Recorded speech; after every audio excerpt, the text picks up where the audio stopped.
Hello, guys. My name is Pranav Sharma, and I'm the CEO and founder of the Policy Tank. And welcome to our eighth episode of Tank Talks, presented by the Policy Tank. And today is a very special episode from a very much awaited episode from a very long time. And I'm very happy that today we are recording this episode. Its title is Empowering Women, Girls, and Mothers Through Education, a Global Perspective. And I'll be the host for today's episode. And along with me, my co host Sunidhi will be here. And we have three best panelists along with us, whom we have uh, found out and selected after doing a lot of research and are the domain experts of their domains. So I'll start from Yuri, who's from Japan and also a school director, principal educator at Yuri Education Center. Second, coming to Naveen Raj, who is an intern at Pakistan Youth Parliament and member of the National Society of High School Scholars in USA, and Maheen Amjad, who is a head of dean at Paramount Students UK, and at the same time president at World Humanitarian Leaders Movements UAE, and founder and president at Women Ascension, Karachi, Sindh, Pakistan. Also a lecturer at Lincoln University College, Malaysia, and judge at the same time at National Idea Bank, Pakistan. So, welcome all of you guys, and I'm really happy, really blessed to have you all over here for this particular topic. Starting over to you, Yuri. How do you feel? Well, thank you so much for inviting me. My name is Yuri from Tokyo. I have been teaching math, science, and languages for about 20 years, but recently I realized it is very important to teach kids sustainability. Not only science, math, social studies, but especially sustainability because Japanese students used to be unaware of learning sustainability, unaware of the importance of learning sustainability. So I started to use SDGs, UN SDGs, and the students became very courageous. This first year, I just started last October, so this is the first year. But still there are so many issues among Japanese students, not very proactive, still shy. So I started to include foreign students. Then, little by little, they came to realize that it is so important to courageously discuss and proactively take actions. So, still ongoing. Yes, I've been making efforts to encourage my students to learn sustainability, and then I'm very, very passionate about education in a sustainability field. Thank you. That is also very important what you are doing, and like uplifting kids and making them realize their true potential. Yeah. That is actually a need of the hour. Yes. Thank you. And Also, it is said the children are the forebearers of the future. Mhm. So, teaching them sustainability at a very young age will actually bring a lot of change in the coming times. Yes, well, actually, sustainability is actually integrated. So they have learned science, social studies, and Yeah. ecology. So sustainability actually includes a lot of subjects already, but still subject here in Japan. So sustainability is not included in Japanese core curriculum here. So yes, I'm the one who needs to change and who needs to empower them, encourage them to learn more about sustainability. what do you think, Maheen, about this thing? And if you can just Um, give your introduction. yeah, sure. Thank you, Pranav, and thank you, Shnadi. Actually, thing is this, whenever ask people ask me like why such diverse experience and where are you leading, I mean, a lot of forum people ask me about this. So I would like to make my profile very simple, and my input towards empowerment is very simple. Is that working with around the globe, visiting different culture, different diversity, understanding the key root problems, even though we work about SDGs, we strongly advocate bring awareness. But if we do not, in the root level, bring the skills and education which can financially sustain the individuals, we will not able to success anything in a longer run. So my projects basically not just work around awareness, but also work around giving the skills and education which can empower the individual so that they get, you know, um, rid of the common problem that is to sustain themselves to moving towards the quality of life so that they can think more about other things around. Developing countries, progressive countries are having economical issues, cultural barriers. Because of that, people are not moving towards progressive state, towards development. And this is the key hurdle. And everybody agrees that, whenever we come up with amazing idea to do something, when the main thing is capital, which pulls it back. So why not working towards individually sustaining everybody, give them the skills, give them the platform, give them the opportunity so that we mold into a network which is bringing the ripple effect of not just empowering themselves, but empowering the idea of sustainability as well. So this is the key area of my projects, which is running around 81 countries virtually. It's not in a mega form, but we select 20 individuals from each country, and we aim in 1 year we keep the pace accordingly. So this is what um, my profile, my project talks about, and especially that's why I am here, because empowering, especially women, is one of the backbone issue, and we are not able to cater that. And I would like to highlight some of the issues and learn more from you guys. That's great. Naveen, over to you. Please. Thank you very much for giving me the opportunity to speak today for sure. And I'm also thankful to Yuri, which made me connect with this wonderful podcast platform. And I will start with introducing myself. My name is Naveen Raj. I'm right now a high schooler, but with that, I'm passionate about making an impact in terms of sustainability. And I believe that everyone has gotten potential to make an impact, and it's just taking a step forward we need. And I think that I can make a difference, and I work for that. So far, I would say that I'm working on a couple of sustainability goals. The very first and foremost, which I would like to include, are the climate change, specifically women empowerment and quality education. I'm in a couple of projects right now. I'm working as a finance and executive advisor at Impact and Global, which is an organization which focuses on women empowerment in communities in which they're not maybe given proper rights and education. With that, I'm also serving as I'm actually looking forward for an international conference which I attended in the United States. It is called BW Conference. It was a wonderful conference. It was a global conference, but I look forward for creating BW Pakistan. And this is something which I'm working on right now, and I believe that it will focus on creating peace and sustainability in the society. And when it comes to the women empowerment and my thoughts over it, I believe that it actually comes from the society with us. So we are responsible for it, and especially the younger generation, if they are not aware, nothing can happen. And the responsibility of this awareness is for maybe the person who are already aware of it. So it's just a cycle. And I believe that my responsibility once I learn something is to pass it over to others. And I believe that this platform is surely a wonderful thing, which I surely appreciate it for sure. And I believe that with this platform, we will spread whatever knowledge we all have in a group, and we also look forward for creating solutions and having very healthy discussions. Thank you. Thank you, Naveen. Thank you so much for giving this insightful, knowledge about your background and what you are doing.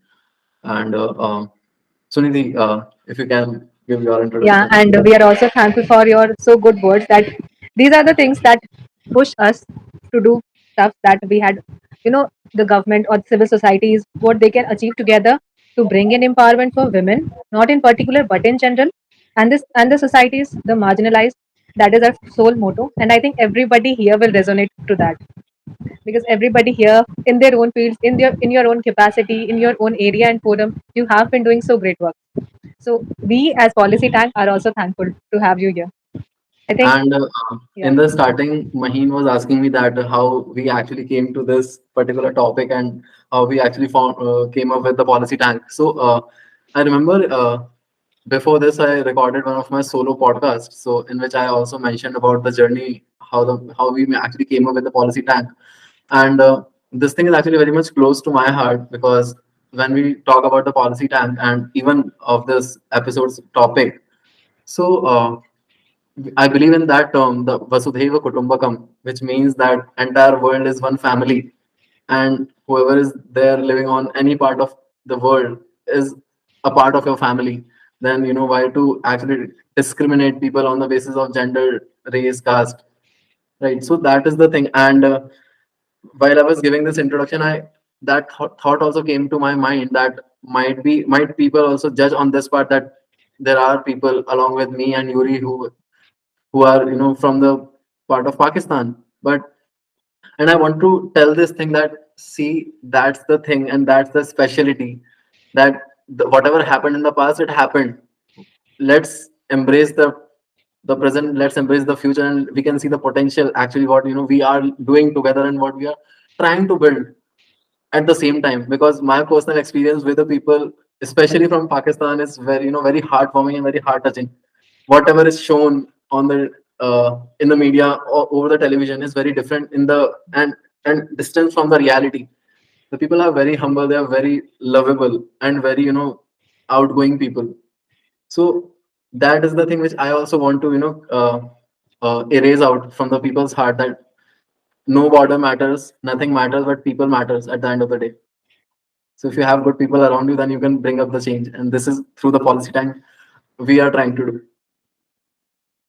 And this Yes. is also, I guess, that very much important, that through education, how we are spreading that message around the globe, either through empowering women, girls, and mothers. And I guess these are the three people who can actually, bring up the majority of change in the society.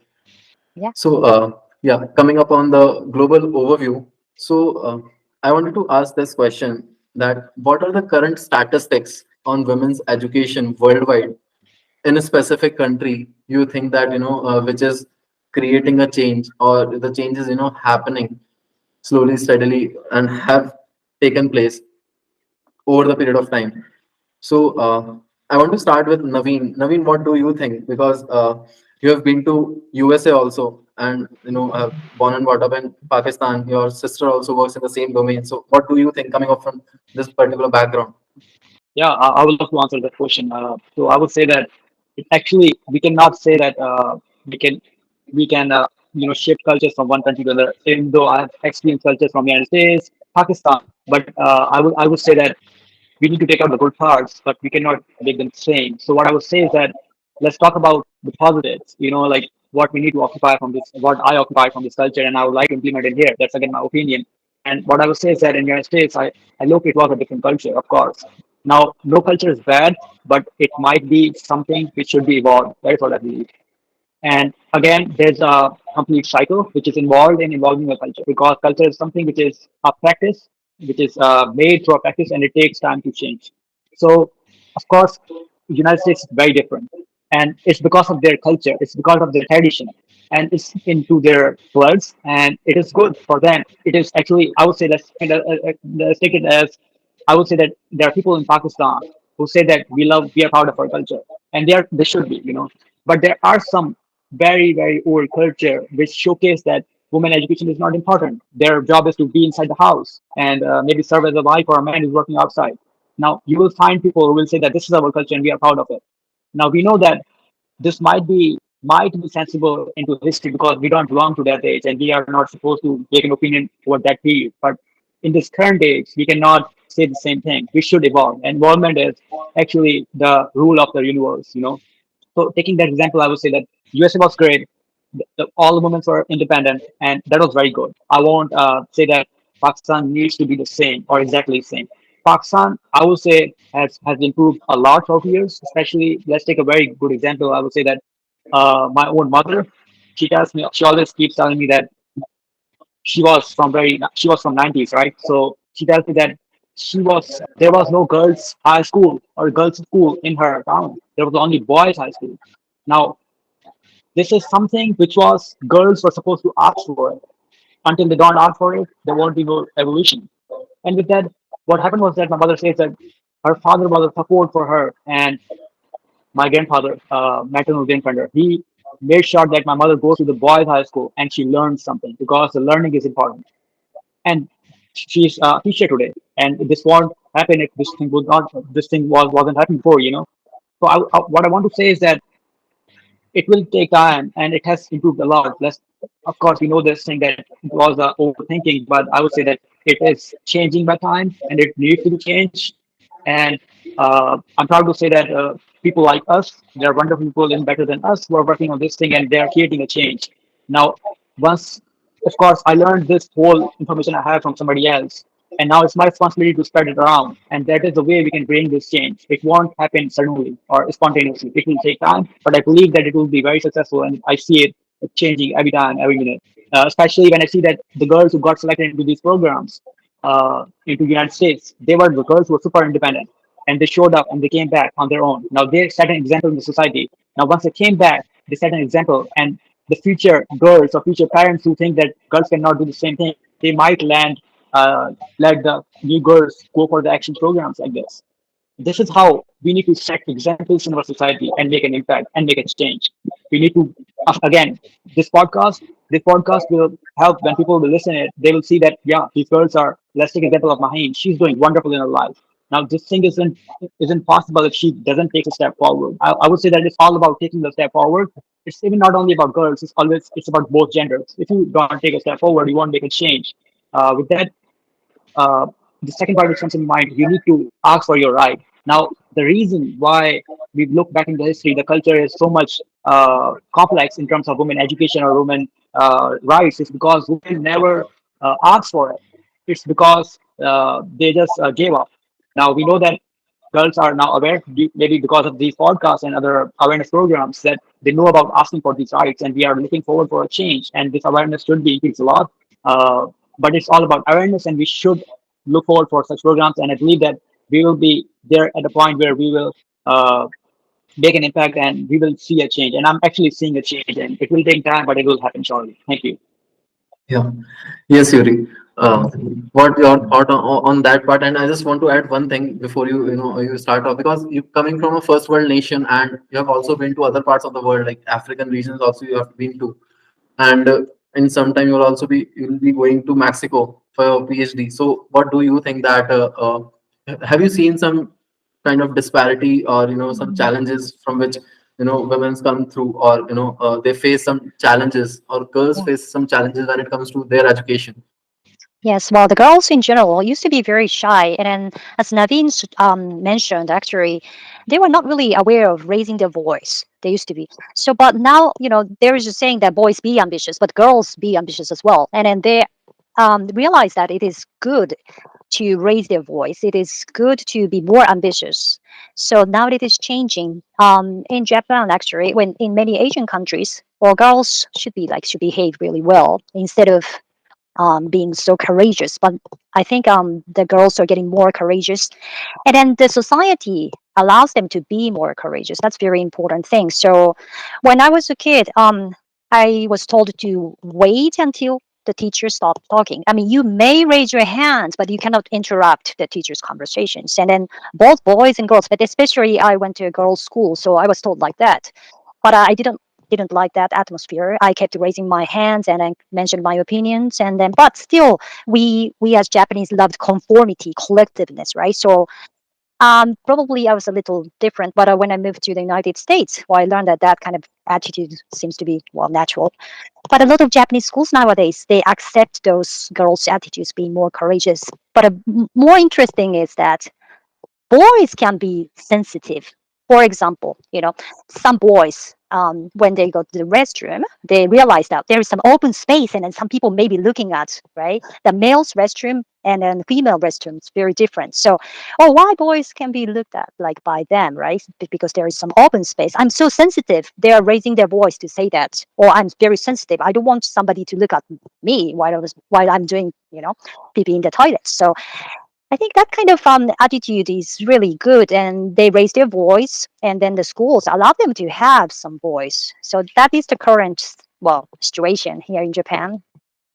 And Maheen, I would like to know from your side that uh, because you have been a part of World Humanitarian Leaders Movement, and at the same time dean at the school also. So what do you think, like, is there any story of a success story, if available, about any women in any country you have been to who have faced such kind of challenges in accessing education overall? So if you can just put any highlight on that part. So Yes, Pranav, I can share a couple of my projects with you in which it was quite challenging, but in the end, it was rewarding. One of the projects with the name of Entrepreneurs Equal, we deal with 22 countries. What we do is that we provide skills in order to make women, especially women, be financially able to help themselves. Because when we talk about empowerment, it's not just about okay, if you want to go, you can go out. That is not empowerment. Empowerment is the ability to take decision, right decision for yourself. You can act on it. The dependability should not be there as an individual. That's empowerment. You feel empowered. Okay, I can do this. Okay, because a person can go around the world, but if she is in a shackle, she has to answer anybody at home. That's a problem. Okay, the power dynamic should be in control with every individual. That's empowerment. So with that, we were dealing with a lot of cultural perspective from the African countries, in which we can easily see that there are the cultural barriers, and especially when we call, child marriages and family obligations, in which female cannot put 100% effort towards learning. Though they are young, very young in age, but they can't able to do 100% because of responsibility. So in that, what we had to do is we have to involve their men at home. We have to involve them in that project so that they can help them. In the beginning, they were not understanding, but with time, they took step, and with their involvement, we can see the projects are running smoothly. So you see that we need men and female, like both, the men and women both, to work together to do something, what we call a productive output. It took us time. It took us a year and a half, but we get it done. It takes time. Meanwhile, if you talk about Pakistan, it's 2015 to 2017 project, and we were a team, a group of students, CDM, NAD. We had alumni of these university. What they did, they come up with water bottle in which it decomposes with time XYZ. We had one project running, and the other one side we were working at the slummest area of Karachi. You can Google it with the name of Arangi Town, and in that there's one NGO with the name of Feed the Poor. um, I'm taking care of education in women wing. So over there was a brutal gender-based violence issues all the time, all the time. Education, you can say 0% for the female, especially for the female. Earning 0% because they're not allowed to move outside their room as well. They have to stay in that water. So we come up with the idea that we will open one water bottle, it's like company for them, and we will bring those bottle at home to them, and they will work towards labeling and packaging, and we'll provide them per bottle. That was our initial idea. It took us 2 months to convince. We went to household to convince them. It started with 2 households, and within 2 years, you can say that we had 257 households working for that company, Aqua 360. And the men at the house who were bringing in 8,000 rupees at that time to their household, the female at the same time, in for monthly basis, they were bringing 45,000 rupees. You see, the when the female is economically empowered, what happened? The ladies were not supposed to go outside. Now the men are understanding the money is coming in. If my daughters are educated, they will bring in more money. Okay, education plus bring in more money. So now daughters, after 3 years, if I go to that neighborhood, all these children are going to school. Now I can see females walking outside that street. Now I can see the gender-based violence is almost zero, because those who were having problem, they separated their ways, they started their new life. Some of them they compromise. Now they're having genuinely quality life. So we have to come up with such initial steps. And believe me, when we come up with these ideas, it's not simple. I always say that the stress is so much because they are not ready to understand. They say that we are not walking in their shoes. They don't understand that no matter where you're sitting, you have your own set of challenges. So you have to show them that you are sincere with them. You have to be involved with them. It's not just the case of Pakistan or South Asia. You can say that the same mentality is in Africa as well. If you go to Middle East, if you go to underdeveloped areas, you will see the same mindset. So when we across the borders we're leading such projects, we come with one, forum where we can sit and discuss. Believe me, we have so many solutions to tackle this. So this is a little story, and when we gonna sit together over virtual coffee, I'll tell you more. Yeah, I will look forward I for would, that. Yeah, just one thing I want to add to this thing. So like if I'm wrong, then correct me out. So is this women empowerment, or educating girl child and then making them work or earn pretty well? So what do you think? Is it related to their financial independence also? It is. It is. That's why Like I if quoted in the beginning. Yes, that's why I quoted in the beginning. While you are making every individually financially able to lead their life, okay, Mhm. one set of dependability is over. The person can think free. Understand that. So that's when Yeah, person can think free, they can come up with solution to make their life better, one step ahead. We are not yeah, even there yet. So when we bring in financial sustainability in the micro level, with our capacity, come up with out of the box, come up with some idea, give them financial sustainability. They step higher. For example, we just give them the leverage of earning 4 times more than their husbands. Look what's happening in that household. It's 2015 to 17. Now it's 2024. 2023, I last visited. That neighborhood is not the same. I'm telling you, it's clean. Everybody's going, less problem, less issues. That neighborhood is growing. With that neighborhood, people are learning from them, and they're learning the same set of skill, maybe even better. So we have to create that cycle. It starts with number one, get them financial sustainability freedom so that they can think. If all of the problems, even we have a stress, and when we have a normal stress, we don't think straight. It takes a time. We get agitated. We don't think very constructive. It's not in our nature. It takes a year of practice to mold ourselves in that way. Even in the pressure, you have to think constructive. But usually people don't know. So we need to help them because we understand Yeah. that thing. So we need to give them personal attack. Because recently there was one report which came out from the side of UNESCO. In that report, it was mentioned that the majority of domestic violence cases which takes place within the household is because of the rising inflation, Yes. and at the same time is also because of that the women in the household are not financially independent. So Of course. these two were the reasons because of which they used to got molested and even got beaten up by their either by their spouses or by their in-laws within the family. So as we all are educators and we in some other way we teach people out there in the community, I want to ask from all of you if you can in a very easy term, if you can just explain the term of empowerment, and especially women and girl empowerment, then it would be great for our audience to know Okay, in simple terms. before answering to your question, I would like to add one thing that most of us normally miss out. Whenever we talk about how rich or poor a woman is, we usually, consider the income that her husband or her family generates. We never ever individually question a woman, how rich or poor are you? This mindset, there is a study that happened on this, and it was, 98% of the cases they showed if a woman is rich or poor, it is because of the dependency she has. She has no individuality, nothing of her own. So this is also a very, a crucial point that needs to be seen, understood, and taken step. I hope everybody will agree 100%. 100%. That's why I because always say yeah, yeah, when you don't respect a person as an individual she is, you think the woman will bring happiness at your home. But when she herself is not happy with herself, how she want to bring happiness at your doorstep? So yeah, the exactly. thing is, exactly. The thing is, in our especially in South Asian culture, especially here, Mm. we are very much bound towards a lot of cultural norm. But the good thing is that I'm so happy looking at the young ones. They're speaking up. They're not compromising. They have good communication skills. They can reason. They do not show aggression. They are reasoning for their rights, and they're changing that norm. I'm so proud of them, and I can say that next 10 years would be very fruitful for women empowerment project because in this journey before we were alone, but in this journey we have men supporting us as well. So this is brilliant. So I'm just waiting for next 10 years how the percentage will change, how the mindset will change. True, I agree to that. When I talk about the PhD that I'm pursuing, well, pursuing a PhD can pose challenges for both men and women, but there are certain factors that historically and currently affect women more prominently. Yeah. For example, like historically, higher education, including PhD programs, was predominantly male dominated. But I think it's changing, but still, academic pursuit with family responsibility and caregiving duties can be particularly challenging for women. We were asked to balance like housework and then child raising and academic pursuit. So, getting master degrees, MBA probably is getting normal.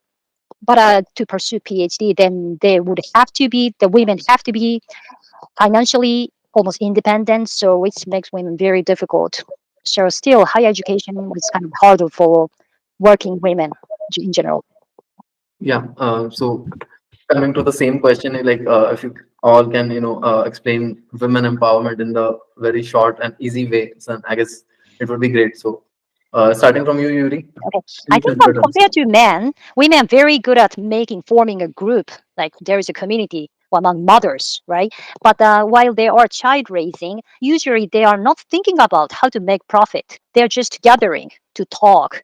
But their talking communication skills are really great. So while their networking skills have to be enhanced, they can probably think more about how to make business, how to earn money, right, inside the community. So that's one thing I'm encouraging other mothers. I'm a mother of two children, but they were just talking. They're just gathering to talk, but their mindset is changing. They are not doing their own business. Okay, of course their husbands are working, but now a lot of mothers can think about, well, really making business and setting up their own companies without going to MBA, right? MBA or graduate school. So now they are really challenging. Yeah, I mean now they have more motivation. They have eagerness to make more money and then surpassing men, I would say. Yes, and then they can become more confident. That's very important, and I am the one who needs to become a sample, so that is why I decided to pursue PhD. I'm a PhD candidate, so I have to, well, graduate. I have to become a professor. Yes. to become a sample. Thank you. Yeah, Congratulations. thank you. Thank you. So yeah, the thing was actually why I asked this question to all of you, because at many a times people get themselves confused with this term empowerment. And at one point in time, I was also not well aware about this term empowerment, what in actual way empowerment means. And in each and like according to like people according to their understanding interpret the meaning of empowerment. So that was the reason I asked. So if any one of you can please take up this and answer this, so it would be great. All right. So Pranav, everybody asked me at the Women Empowerment Forum about women empowerment. So I always tell them that every individual is empowered by birth. The one who didn't get the opportunity to practice their rights are not empowered enough, in simple. So who understand that, who does not understand, who's not into the cycle of power dynamic games, they understand the power of empowerment. If every individual has the right, has the opportunity to practice as they take the right decision for themselves, to have their own life the way they want, they are empowered. And that want and need comes up with different sets of education skills and understanding with persona to persona. It's a very deep talk. So empowerment in one word is opportunity to live their life. And this is I sometimes feel like it's a very pretty talk in this time that we are fighting for it. You must understand that where we stand, how everybody is important, and how we should value. So empowerment is just value, creating value to exhibit their practices as an individual. So empowerment doesn't work. It's not carried out by themselves, right? They need some networking, and they have some colleagues, they have some partners to be empowered.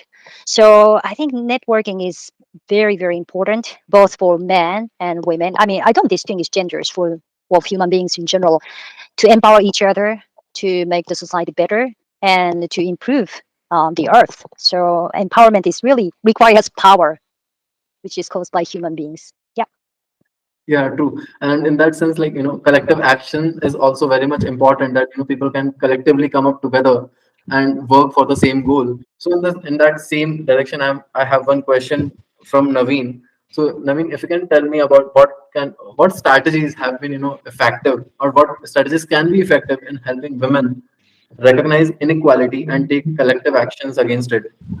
Yeah, that's a very nice question. It is something which I'm actually working on right now, and I would say that Yuri is understanding about example of it. So what is happening is, like, I'm right now doing an fellowship program at Wilfer, Pakistan. It's basically an initiative of community service, and it's just like an internship and taking it. That I got, so of course I talked with Yuri and I had a very good discussion with her. And what I realized is that, so I was open to do any sort of women empowerment project, but I realized that what Yuri does is something which is very, very required to bring a change in terms of empowerment. So what I did, I launched a project in which I gathered like people from 3 different cities so far. It's going to happen in July, of course, and it's the very first project. I'm looking forward to expanding it for sure. But the very first project is going to happen. What we are doing is that we take teachers, female teachers, and we train them. And our motive is to train the trainers. And we believe that the biggest impact you can create is by training these trainers, especially these women teachers, women female teachers, or working women, or the one who do business. Because if a teacher, let's, because as far as this is a matter of fact that when I look into my society, I see female teachers who don't get their proper rights. Now, when a little girl is looking at her teacher, or maybe her mother in some cases, if she's not the mother of her right, so how or asking for anything or a change. So once you train a trainer to set themselves as an example in society, you look forward for making a change. And I believe that this is a cycle. This is a ripple effect, and will set a example in society. And this is a major thing, which I would say that uh, maybe underestimated. And I'm very proud that Yuri is an example for it. And I got inspired by her, and I look forward for this perspective of training the trainers. And of course, it's wonderful. With that, there can be other factors I look forward for, excluding that in terms of, we know that there are some women who live in very rural areas. When we come up to opportunities they have, that they are very limited. So what opportunities we can give to them really matters. Of course, I would say that we know that the women who are living in big cities or big towns, they know their independency. But when it comes to the women who don't know knowledge, or they don't have source for it, when they can learn from, we need to find a way to deal with that. There are organizations working on that, and I know this thing from statistics that this women empowerment in villages or rural areas has increased throughout the years. But again, we need to work more on it and make an impact. And again, I can see the impact in society. And by as Mani mentioned, by the next 10 years, we are looking forward for a brighter future in terms of women empowerment for sure. Thank you. Thank you, Naveen. Thank you for like giving your thoughts on that. Sunidhi, would you like to add upon to this particular question? Not particularly, but training the trainers, that is a very good concept, I believe. Because if the people who are there to empower women, children, mothers, they are empowered themselves. And what Yuri mentioned, the collective efforts. This is what the self help groups are doing worldwide. And we can see how positive outcomes they have brought into the society as a whole.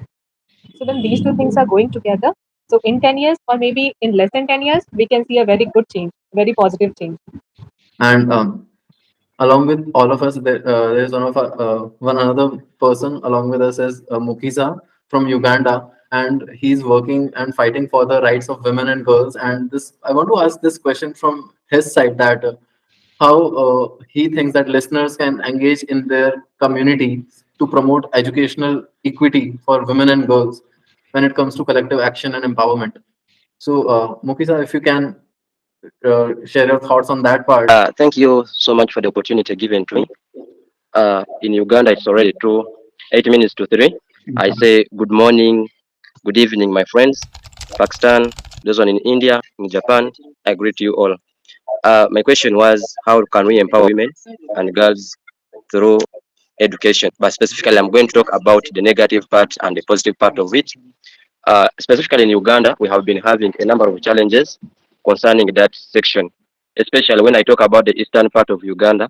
We have been having challenges like female genital mutilation, where they have to circumcise girls.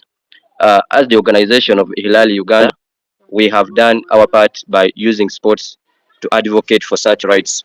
I'll start with the positive side of empowering women and girls through education.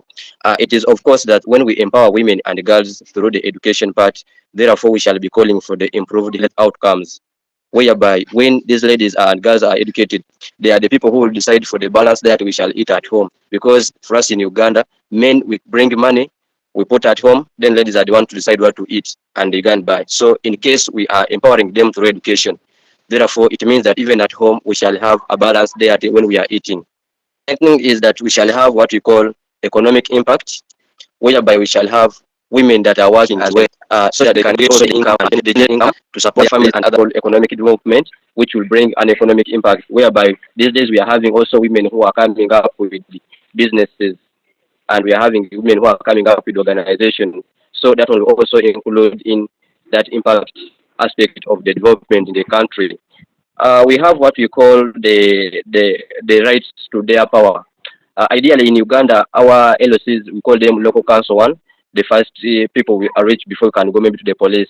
The people who lead our communities, we normally call them local council one or LOCs. In that aspect, the many ladies don't know that they also have a right to be the LOCs, but they have left that aspect for only men. Therefore, we are also saying that there is a right for these women and girls to stand in for that positions. Not only for us, for example, if I can talk about the political part of it, we know that women are only supposed to come as women member of the parliament in the districts or the state. But we are also advocating that even these girls and women, they can come as the member of parliament and they compete with the men in the same position, not only competing women and women in the same position, but want a place where they can compete with the men in the atmosphere of the politics. So we realize that many women and girls have not been educated and they are not aware of their rights, such rights. So we are trying to advocate. However, we are using sports as their own organization, where we go and play, and we have to pass our information that ladies, you have a right to participate in politics in this position and any position. There is no limit for us. So we are eradicating such. You realize that if we educate and support these girls and women into education system, we shall have what we call intergeneration transfers of benefits and beliefs. In Uganda, we have a belief that even though a lady or a woman doesn't go to school, so long as this lady and old girl can cook and prepare food, that's all. That's enough, which is totally 100% wrong.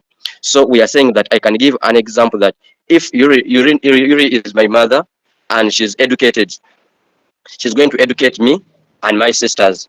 Therefore, even though our mother goes away, it means that these sisters of mine and I, we are educated. We shall also transfer that to our children, who will be the grandsons and daughters of urine. So we say that these things will also help to transfer the generation that are coming in the future, no matter we have gone away. So we shall also still advocate for that, and we say that no matter what or what, ladies have to go to school and they have to acquire the education aspect of it.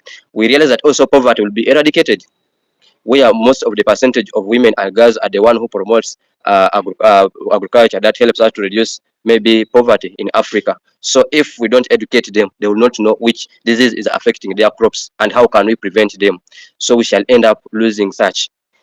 You realize that we also have what you call food insecurity. That's almost the same.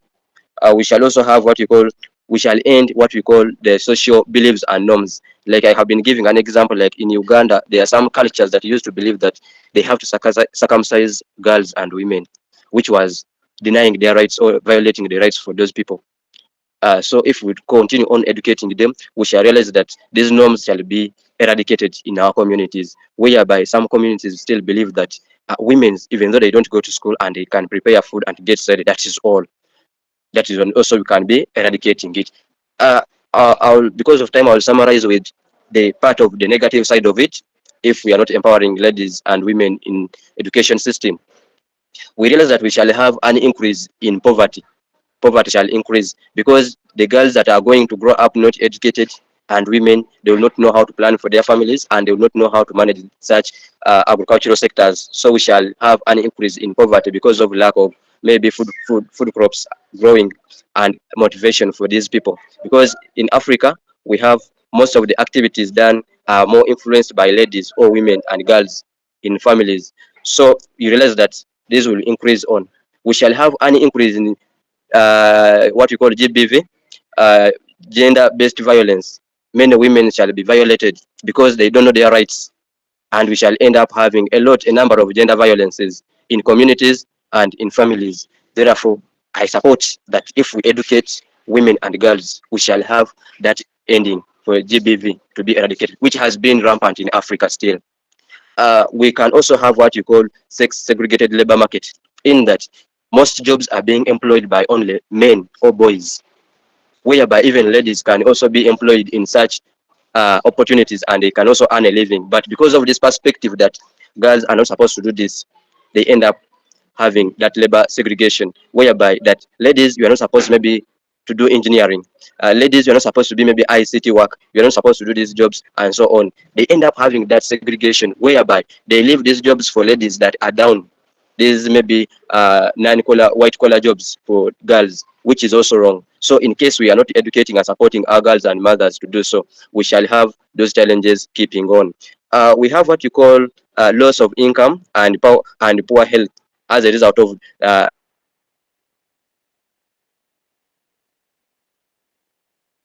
eating poor maybe balance diet in families because of the mothers who don't know about maybe nutrition. So we shall end up having such challenges in our communities. And because the mothers are not working and the burden shall only be for the man or the husband, the home, therefore we shall also increase on the income, the reduction in income. We shall have income being reduced. So we shall also specifically have discrimination.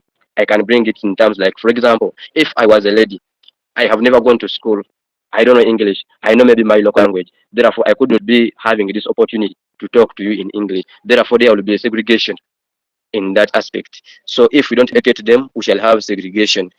We shall have an increase in illiteracy in our communities, such that we shall have many girls and women that will be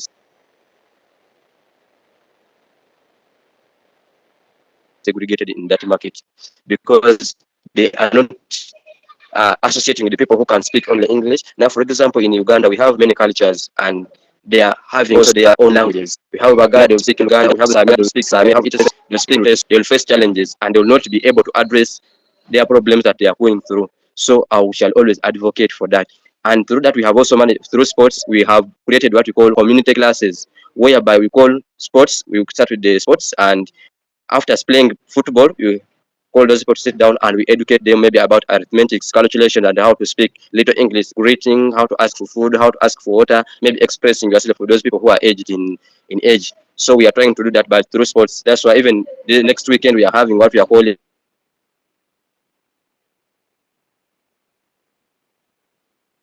a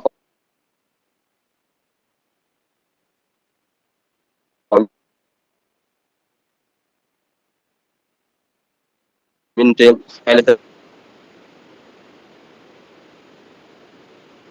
dialogue, but we are introducing in majorly ladies, and they will first participate in two sports. They play football like that.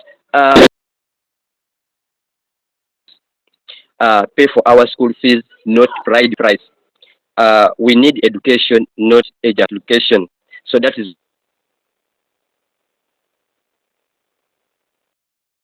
what we normally use in our communities. For the men not to ask for the girls to ask for the pens to go and study, not to ask for pens such that they can get pregnant. We shall also not to ask for our boobs, and so on. We shall say that ask for our school fees, not coming and ask for price pride. So I'll end there. That's what I had to present. Well, I think it is difficult to change the tradition, and then in such a male dominant society, I would say male chauvinist society, how are the reactions of girls who join the activities like sports activities? How are their reactions? They are like reserved or they are more proactive? How are they? I mean, when they join the activity, the sports activity, well, the girls are really motivated to join, or how are their original reactions? Because in such a male dominant society, I imagine that girls are really reserved, rather shy. But how are they? They would rather enjoy joining the sports activity? And now, for example, that aspect, when you talk about how dream, these girls, we always motivate them. Maybe I can bring an example. When we are playing football, maybe for under 16, those are ages under 16, have at least two girls in their team playing among boys to be on their side.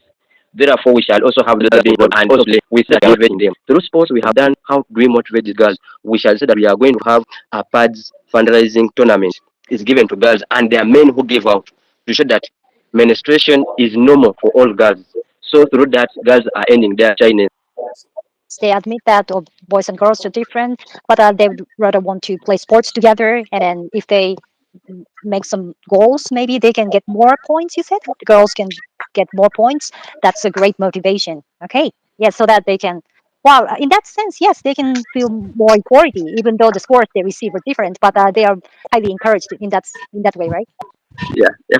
Yeah, and I guess this is the actually very much important thing to do, because if we'll talk about the countries which are lying in Asia, specifically third world nations or second world nations, as like the African nations or India and Pakistan or Southeast Asian nations which are there. So the status of women actually got deteriorated after the sixth and fourth century, and since then, like till now, like the women's are being used as an institution, just at that time they I guess Maheen will relate to me in that way, because when 10 Mahajanpads came into picture, so at that time women were only used to do what make power alliance and get take over other region or other empire and accumulate into our own kingship. So that was the thing which started happening. Or before that women also used to have their say within the decision makings, but after that the complete dynamics and the women decision making, everything got changed, and till now it's like it's in the same way that it has our society became the male dominated society.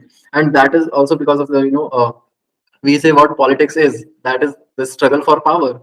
And once you taste that power, you don't want to lose that power again. So that is, I guess, that's the thing which male also feels, that no, we don't want to share our power with the women. And I guess with Mahiza and Naveen will relate to this thing, that why this disparity is there. And this is the change right now actually we should need to bring up, because women's are proved to be a very best administrators and decision makers at the end of the day. And if we don't take it on our ego as a male, so I guess our nation, our community, everything will change, and it will be in altogether a different state. Yes, I mean. Yeah, so I do really agree with the term you said. It's like, so empowerment, if you talked it before, like empowerment is a term which was not known before. It is something which has been introduced, and that, let's take it as a reason. It's like, we know that we look back into history, the genders are long lasting. It's mean like it was not only like for 100 years, men were there and then women came. That was the reason that men were dominant. It was not like this. It was something which was happened naturally. It was happened because maybe women back into history but didn't ask for their rights. and that led us to a society where male got the dominance. Now this is a mistake, and we need to look out for correcting it. And I believe that yes, it will be hard, but women need to ask for it, and they have so far there are women to ask for it, and they got it rectified. And men like us, we know that we agree with this thing that yeah, we are equal, but we are on a mission, I believe, and we are maybe done with quite part of it. And there are some people left, and we believe that if we are continue such talk like this, we will reach at a point where there would be no any term of empowerment needed in the society. Maybe I would say that there might be a time where there will be a need of term, there will be a need of a term of man empowerment needed in the society. So yeah, True. thank you. I think I hope that. most of the men fear this thing, because from my personal experience, whenever I talk something, men are, they are ready with their swords and everything they have to defend men. They are, most of them are not ready to accept that what women empowerment is actually doing or what we actually want to attain. They just believe, okay, you guys want periods leave, this is not equality. Okay, you guys want maternity leave, this is not equality. Then from this podcast, I just want to put one question to all men out there. What does equality actually mean to you? Tell us here. And then we can answer back. We want your viewpoints. For this. I didn't have any questions for this. No, Yes. I would like others also, those who are watching this podcast. Actually, yes. Well, On them. empowerment. I guess, Mahin, you said that empowerment comes from opportunities, but let's say opportunities are given. But if women are not utilizing, making the best use of such opportunities, then, or even though like opportunities are given to them, it's nonsense if they are not utilizing the opportunities. So I agree with Naveen. You say that like women need to ask for it, right? If the opportunities are given, they need to speak up, they need to utilize, and they need to ask for help. They need to work with male or seniors, for example, the experienced ones. Then those opportunities will become useful. Otherwise, well, they keep asking for help, criticizing a lot, complaining a lot. But if they're not, then the opportunities are given, but that they are not just utilizing it. So that's something we as female need to work on, in my opinion. That's a perfect example, Yuri. I think I missed this point. When we started this philanthropy activity towards women empowerment, we had a lot of, that mindset that people would like to take as in help rather than helping themselves to have a better life for themselves, learning something out of it. So it takes a lot of encouragement from our end and consistency and patience so that, we change that mindset. And the segments we are tapping, Yuri, especially in the rural area, they want easy way out as fast as they can, because they are so overwhelmed with poverty for such a long time. They want easy way out. This is one factor that we're missing a lot. And secondly, some people take these opportunities for granted. So if we, for example, in a year, if we take 100 people for one empowerment project in which we have provided them skills and market opportunity to exhibit their idea or product, there's one example. Out of 100, 21 people can easily get it done. For rest, 69 to 70%, we have to push. Please do it. It's for you. It's for you. So constant pushing and constant supervision is very important in any empowerment project, because what we can say, it's been a long time for them to live in that particular, comfort zone that they have created. When they're working for it, it's difficult. And when we're working for a change, it's always a difficult task. So one issue I want to raise, and I want to ask and take all of your suggestions, because I've seen this thing in India and in nearby regions to India, that when we comes to the government schools, the public schools run by the government, so we see a lot of dropout rates when it comes to students who get and enter into the school, but somehow either because of their parents, their financial conditions, or the quality of education, they just leave the schools in between of their their education. So I just want to know that when it comes to the collaborative approach and partnership, like doing partnership to contribute to promoting and achieving educational empowerment for women and girls, so what we can do so that we should make a control when it comes to their dropout rates. What do you think? And how for like developed nation along with the developing nations and underdeveloped nations come together and bring up a difference? I had two government experience working with public schools. One in Pakistan, the other one is in Ethiopia. So when it's come to Ethiopia and Pakistan, when it comes to Pakistan, for us, child labor is very common in that category. So that they prefer that their child should earn like 30 to 500 rupees per day rather than wasting their time going to school. We are talking about that class when we call, class of people when we talk about public schools in Pakistan.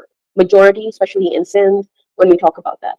But when we talk about in other regions, for example, Punjab, KPK, Gilgit-Baltistan, and Balochistan, the story is kind of different. So every province has their own story. But those who are coming to public school, they have extreme economical condition. So they rather prefer to earn to survive rather than going to school. That's number one. For Ethiopia, the public school is more of like a daycare. The parents work, the students, the children are going there just to spend their day. They're not taking care of the quality of the education over there as such. So they know the students won't go. The students are there in Ethiopia, but the quality of education is not there. There's no check and balance. So when we talk about economical conditions and towards the policy of government, but again, here comes the check and balance where these government officials should go and visit and motivate. Do not push, just motivate their society so that they understand how basic educations and skills are important for better life. So this is my understanding towards Pakistan and Ethiopia when it comes to public schools. Naveen, would you like to add some? But what if just one Yeah, point for before sure. Naveen starts? So like, what do you think? Like, Yes, Pranav? so what about the civil societies or the social organizations which are working? Is there any like civil society or any NGO or think tank which is working over there who can There work are like who is yeah. There are many. There are many. But Pranav, the thing is this: when we talk about these developing countries, the influence and influence, whatever you want to say, it is quite different because they can say, they can highlight, but they cannot make change on ground. Basically, so they can just come up as a report. They can talk. They can come up to social media. They can highlight about it. But on ground issues can be only solved if government is helping you. Okay, so if especially in education ministry, if they come up with the right force who are delegated towards bringing change of that particular set of community, then it's going to work. NGOs are working, they're bringing funds, they're working, they're making money, they're working, but I don't see the change as it should be because the connection towards collaboration towards the government and that particular set of schools is not same. Maybe out of 10, one person comes who is responsible, and we love that work with that particular person because we see the change in that school. Okay, so we are missing that element, and we really need that because when Yeah. we talk about seats and government seats, for now, you know that it's a system, and the mindset, especially in these countries, developing countries, you know that when they reach to that stage, how easy they become. For them, responsibility is not the same as the one we are seeking to bring change. It's a different phenomenon. Okay. No, because why I ask this question, because in India, apart from the government, there are some civil societies. Like there is one organization, Teach for India. Apart Yes. from Teach for India, there are some other corporate organizations who are not like dependent on government, but yeah, from their own side by working on the public-private partnership, they Mhm. are helping these like such schools by either by adopting such schools or Yes. by yeah. Yeah, so Feed the So Poor, Zindagi Trust, you name it, Teach for Pakistan, they all are working. But the number of schools and population, when we have the ratio, like are we giving the same, effort towards what the gap is there? So I would say it's 0.1%. 0.1%. It's okay. not even there Okay. yet. Yeah. So, do you have any suggestions or have you come up with any ideas that should be done on the ground level? Because as you mentioned, it is the government that is missing. The link between the government and the community is missing. So, Yeah. what can be done? I am Okay. curious about the situations because Pakistan and India are not, they do not differ on such a large scale, even today. Yeah, so let me give you the example of Pakistan, Ethiopia. When I enter those schools, the infrastructure is not welcoming. It's very depressing. First thing. So if you're asking about students to love that aura to learn, you have to bring in that infrastructure which is welcoming, which shows warmth. Okay, that's not there. Number one, the attitude of teachers is more of a like they are creating another labor class. Believe me, they are just being the attitude towards the young ones is not with affection. We need training over there as well. So the thing is, the teachers over there they are economically suppressed. They are struggling themselves. Then we have the young ones who are coming with that background, and when they collide together with such intense stress, the environment is not fruitful. It's not there to to create a learning environment. Especially, when you go to one class, for example, grade one, the minimum school in a private school, it would be 30 to 40 students, maximum 50 students. When we talk about public schools, in one class, you can see more than 100 students. Some have chairs, some do not have chairs, some have no tables. You see? So in this environment, first thing, the child would prefer to stay outside, play with friends in the street rather than staying in that, you know, given environment to learn. So what will the child choose? Of course, the child will choose to go out of the school. The attitude of learning declines, number one. Number two is that when you talk about parents, they're already struggling. They're saying that the children are not doing good in school. So they would be considering the effort is a waste of effort. For them, quick solution for financial sustainability is important for those parents. They will make those children to go and work with different shops where they can earn per day daily wages.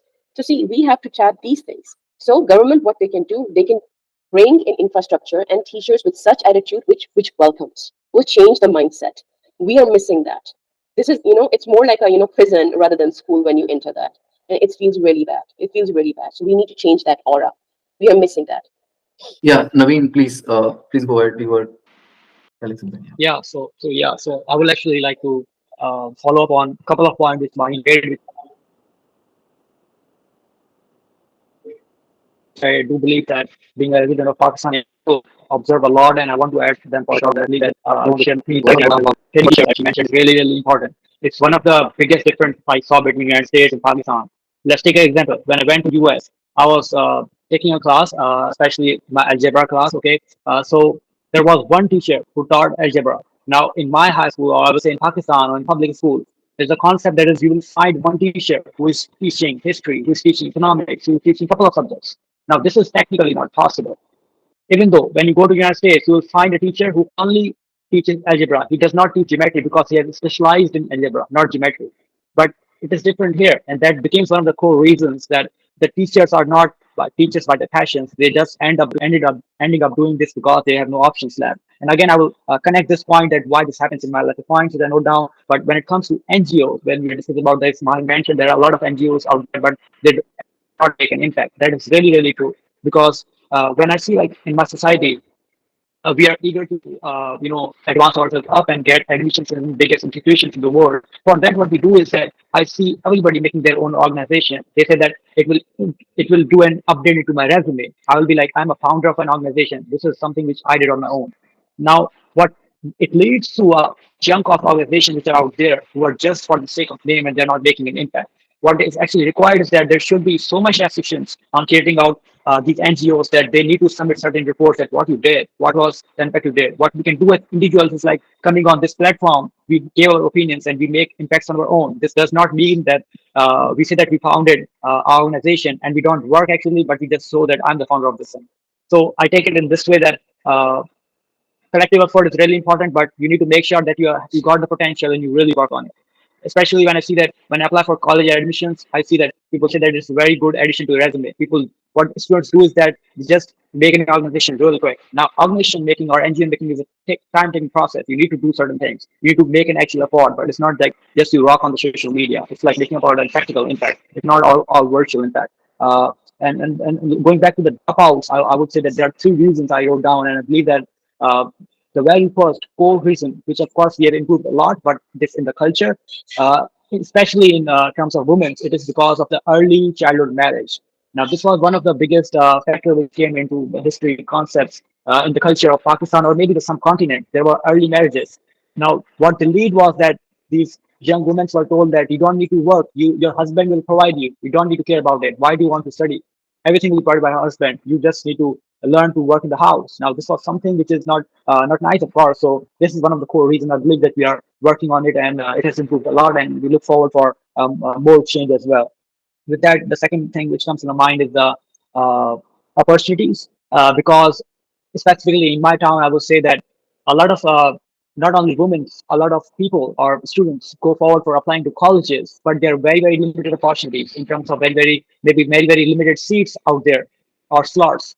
And what the students do is like maybe like 30% of them improve their subjects, but 70% of them don't because they give up. And I would say that it's not about only giving up. It's like they can of course try harder, but this is their right as well that they get proper opportunities. They should have government is responsible for this thing that there should be proper slots. Again, I will compare it with the United States. So in the United States, I see you write a college essay and you get accepted based on that. Of course, your grades matter, but at a limit, maybe 25% of the selection process. You're get by the end of the day, you're getting into a college, and for any reason. But in Pakistan, I would say that it is different. Students are getting to universities based on one exam, which is based on multiple choice question from academics. No extracurriculars are seen. No, it is not seen what the student is doing it as an individual in life. It's just based on academics. This is maybe destroying the education system, I would say.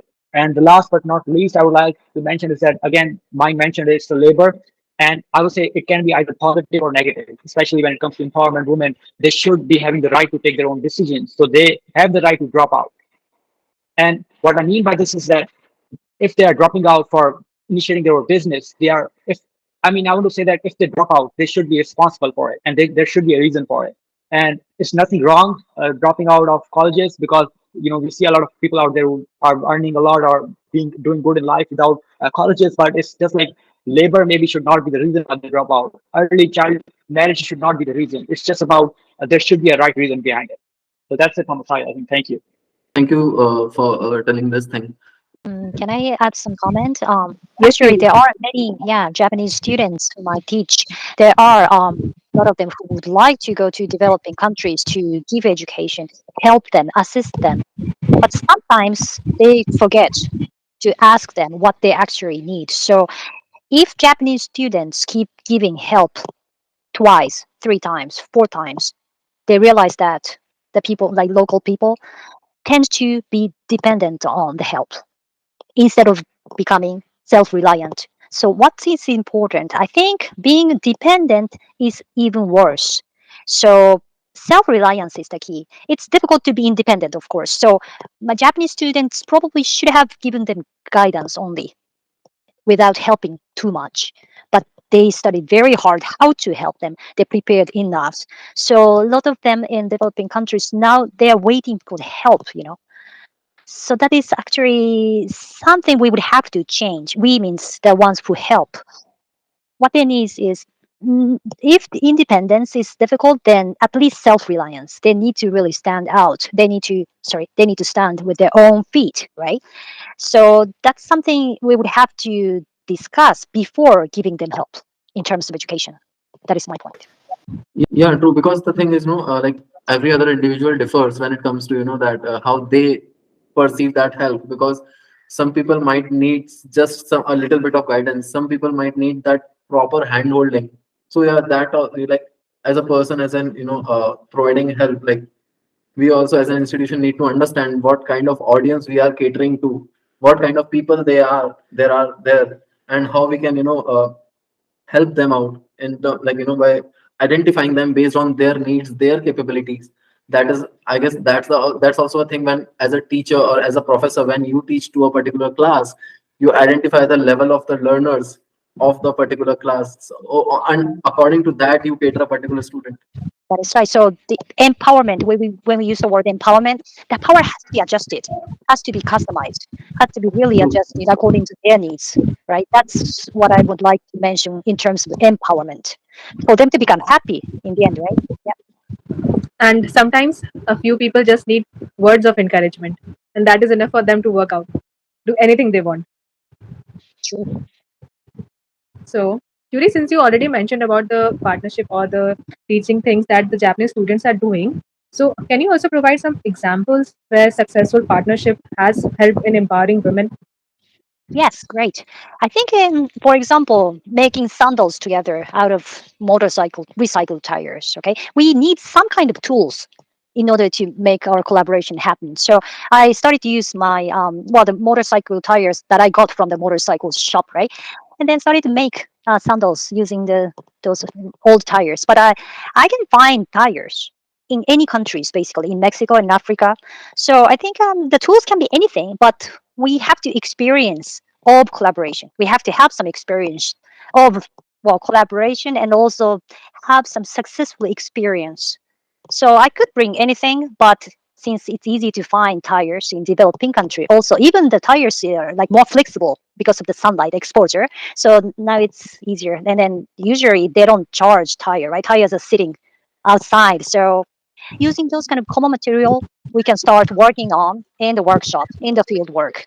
So I think English is of course necessary, but Japanese students usually do not have to speak so much English because they are not very good at speaking English. But the mutual understanding, sympathy, yes, those kind of, how can I say, mutual understanding comes from the experience, the real experience.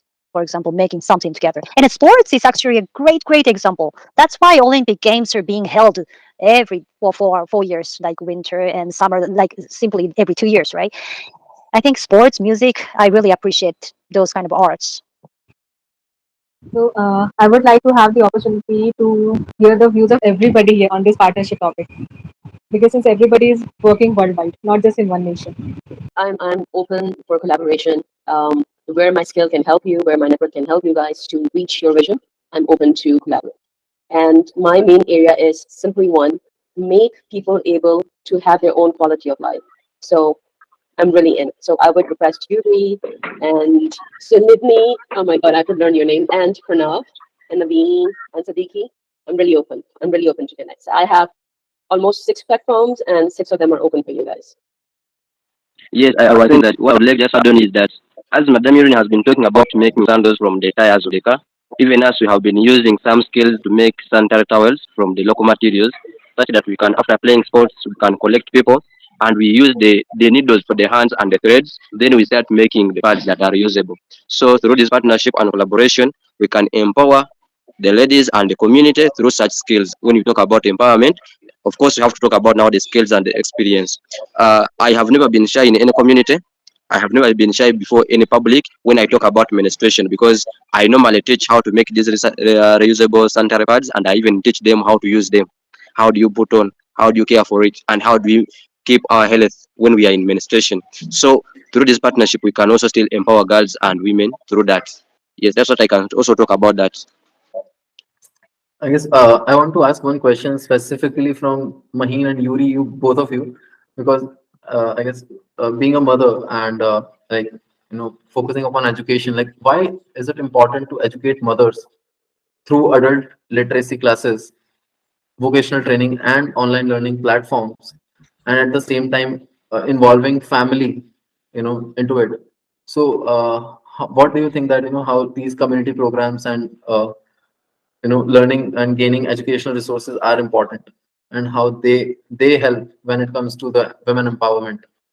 I think I would start first. Pranav, actually, for me, it's very dear to my heart because um, understand that life is never same. You never know at what kind of challenges you will face. You never know what chapter you have to start. It's life; it's very unpredictable, but that doesn't mean you're not prepared for it. And as a mother, if I'm not prepared enough to take care of my little ones, of my loved ones, I think I'm not doing justice being a mother. So you should be capable enough to take care of your loved ones. And not everybody is privileged to be financially sustainable or financially empowered, especially when they're mother, because they tend to choose to stay at home and they leave the professionalism or the business they have started and they try to focus at home.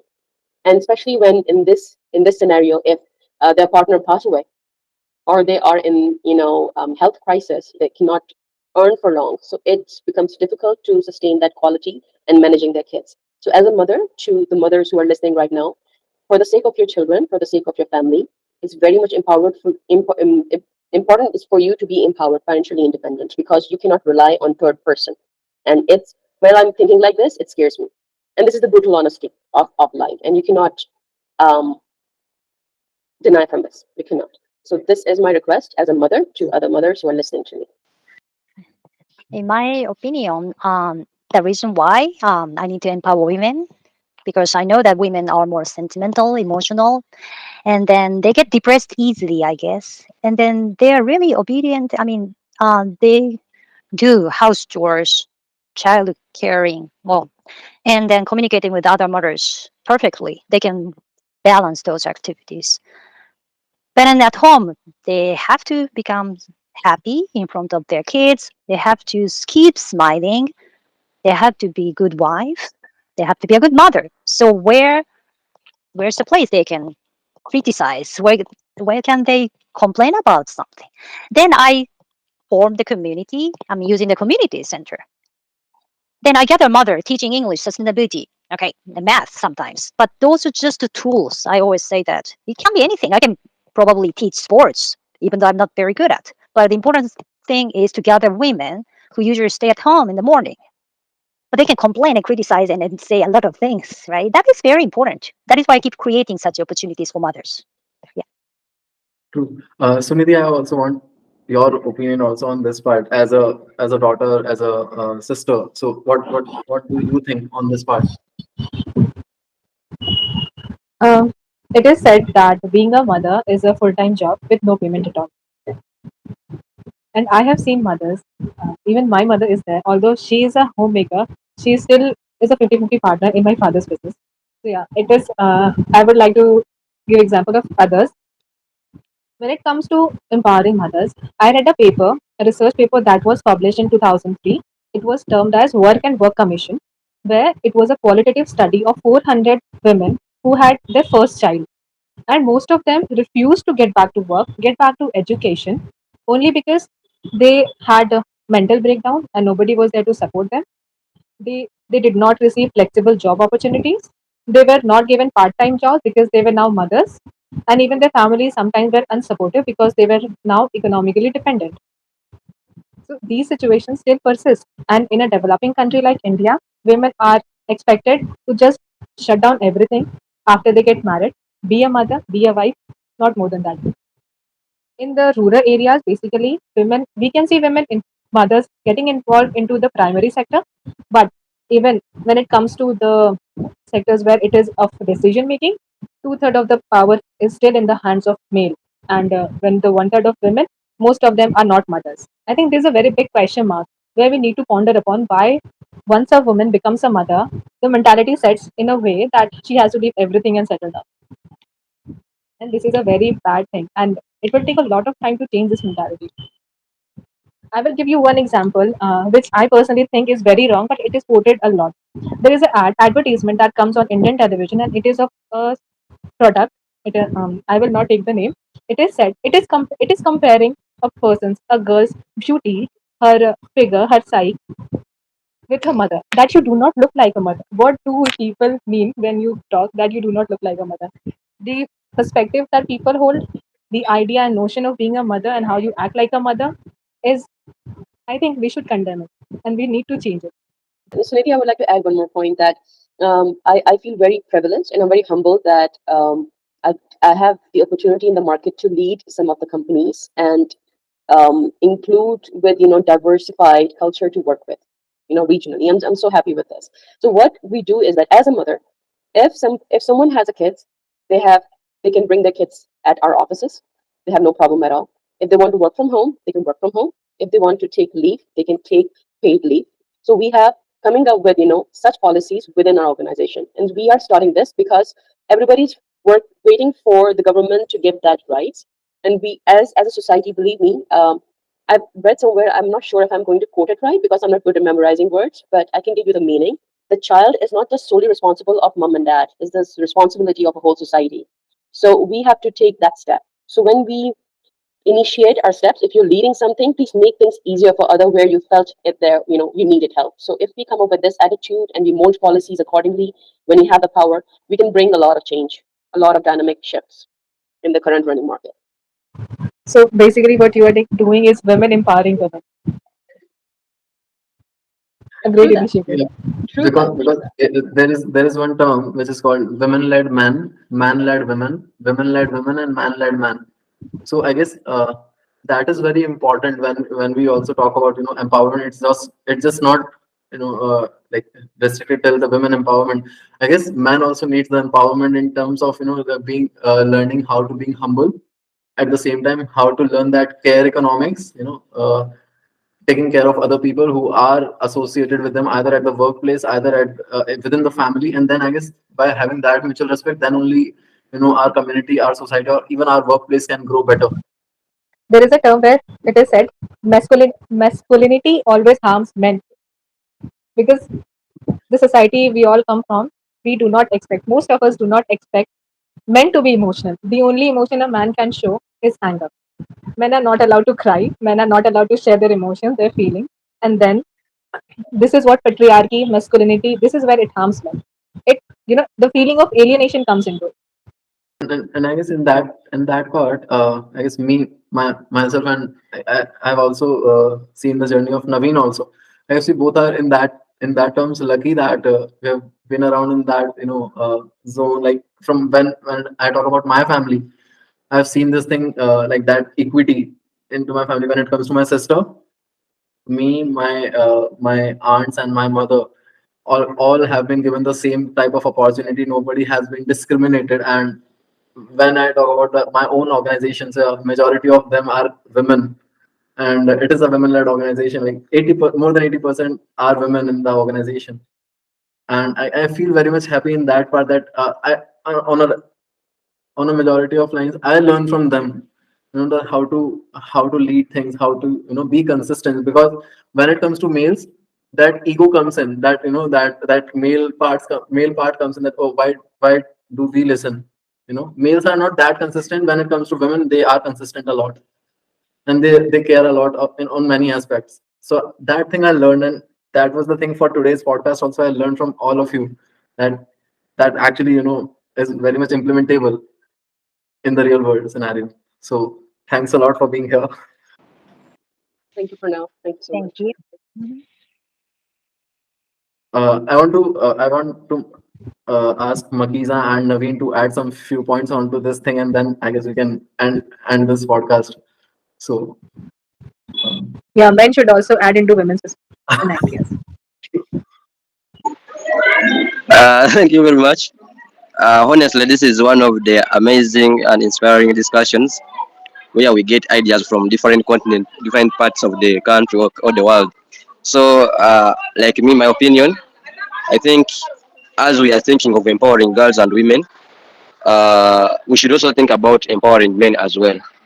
Because in most cases, we always cry for empowerment for the girl child, but we tend to forget the boy child who will after take the girl child. So at the end of the day, we get a mess. So what I think is that we just need, like me, I'm not yet a father, but if I'm passionate about empowering girls, because I know those girls, they play a big role as mothers in families. So if we empower them, we shall end up reducing on family challenges like maybe breakups and torture in families, violence, and so on. This also will happen if only and if we can also empower the boy child as well. Therefore, what I can say is that as we are keeping on for this call to empower the girl child and women, we are not supposed to stop. Let us call on board more men, not only mothers. So this gospel will be spread by men. That's what I always believe. For us to change the lives of men, of women and girls, we need to use men. And I always tell my friends, I'm leading the struggle to fight for the rights of women and girls as a man. To see that tomorrow we have the better mothers who can streamline and educate our children when we are not there. So my humble appeal is, as we are collaborating, we need to have more of the men on the board, and we advocate for the rights of women and girls. So I have nothing much beyond that. Thank you very much. thank you, Makiza. Naveen, if you can Yeah. just add Yeah, on. sure. So yeah, it is actually it's important when it comes to boys, cause by the end of the day, we are looking for gender equality, and of course, uh, there are good things going around, but there are some bad things as well with every good thing going on. And in Brazil, but we see a lot of cases out there in which there are feminist cards being played around in terms of some cases in which like we are at a point where there are some girls who are actually not getting their rights. There are is a certain percentage which we have improved upon, but there is a group. Again, I'm mentioning it. There is a bad part which always is the good one. There is a certain group which take advantage of it in terms of maybe they just say that we need more. It's by the end of the day, I would like to conclude this with we are looking forward for the equality, and when we look forward, it's like let's take an example of something a project is being carried around and it's like we are doing certain work and let's take example I'm looking forward for plantation project right in a couple of days. I'm looking forward for that. Now I made an open slot for volunteers. There are 10 slots for volunteers. I wrote in this form that only serious volunteers are requested to apply. Now, again, a lot of girls and boys applied, and I chose on the basis of what they wrote and the motivation. And by the end of the day, why I wrote this was that maybe there's a concept in our society that men are supposed to do labor, like I would say that more work which involves physical activity, like maybe lifting weights, something heavy weights in terms of construction and all this stuff.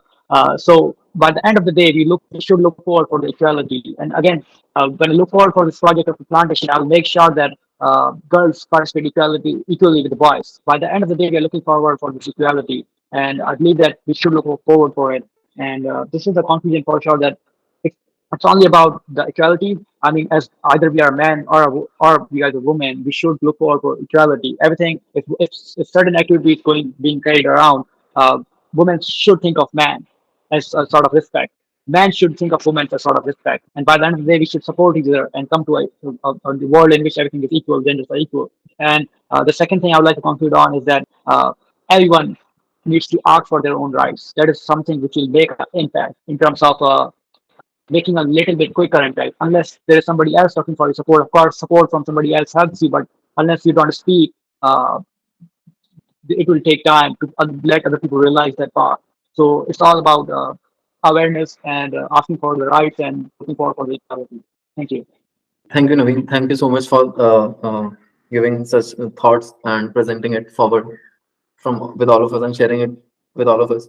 So at the end, like adding upon this ending note that uh, this topic is actually very much close to my heart, and what we are doing at the Policy Tank, we work on these three things itself. Like the first is that curriculum development, second is that consulting corporates and government, and at the same time coming up with the events which includes panel discussions, workshops, and podcasts. So major motive is creating awareness, creating policy awareness among the people, so that they should understand their rights and they should understand what they are meant to, what are the things they meant to have for them own self, so that nobody should play around with their rights and their things at the end of the day. And for such things, we go on a regular basis, conduct research projects, and do our community outreach within the schools, so that we can tell them and make them aware and empower them, either in terms of becoming financially independent, or socially, like knowledgeable, like giving them social knowledge, what are the things they should do or they should not, so that they can develop into a complete self-reliant individual. So this is actually the vision through which we are actually working, and thanks to all of you and thanks to God who actually crossed our path also. And through this podcast, we are also creating that awareness among the society. So thanks a lot. Thanks a lot for being here on this episode. And through this, I would like to conclude this episode, and I would ask my viewers to be in touch and keep viewing our such talk this channel, and get aligned on some other topics which are coming up on what we have recorded earlier. So thanks a lot. Stay tuned, and see you guys in the next episode. Thank you very much.